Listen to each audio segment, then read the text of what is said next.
For some context, I work at a gas station in the backwoods of Tennessee, and this is where it all happened.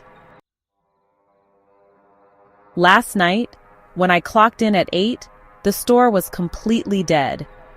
I figured it would be an easy shift since the road this station is on hasn't been a main route for about a decade.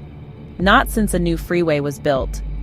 Because of that, most businesses in the area packed up and left, leaving behind abandoned buildings that local druggies have since claimed as their own. By 11, I only had an hour left in my shift, so I figured I should actually do some work instead of just sitting around. Since I'm 18, I work this shift alone, which is nice because it means I can pretty much do whatever I want, as long as I get my tasks done.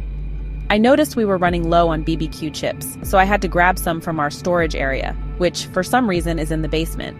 I've always hated going down there, it just gives me the creeps. Why the owner decided to store everything down there is beyond me. I was about halfway down the steps when I heard something fall on the other side of the room, followed by what sounded like footsteps heading in my direction. I bolted back up the stairs, slammed the basement door shut, and locked it, panicking like crazy. Once I was back upstairs, I went straight to the store computer to check the security cameras.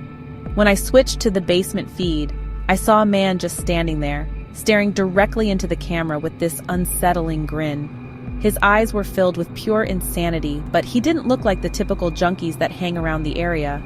He was clean-shaven and wearing jeans with some kind of button-up shirt. Honestly, if he had just walked into the store, I wouldn't have thought twice about him. But the fact that he was in the basement, just staring into the camera and smiling, that shook me to my core. I called the store owner, who was pretty pissed at first that I was waking him up in the middle of the night.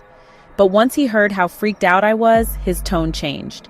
He told me he'd be there in 15 minutes and instructed me to lock the main door and make sure the man didn't leave. When I asked if I should call the police, for some reason, he told me not to. At least not yet. So I locked up the store and went back to watching the camera. The man was still there, still smiling up at me. Then after about 3 minutes, he just walked out of view. My boss showed up soon after, armed with a shotgun. As soon as I let him in, he headed straight for the basement. I followed, feeling safer now that I wasn't alone, but when we got down there, the guy was gone. There was no trace of him. My boss ultimately brushed it off, saying I was probably just tired and imagining things, but I know what I saw. And now I have to clock back in for another shift in a few hours, and to be honest, I'm dreading it. For more such stories, don't forget to follow, like, share, and subscribe.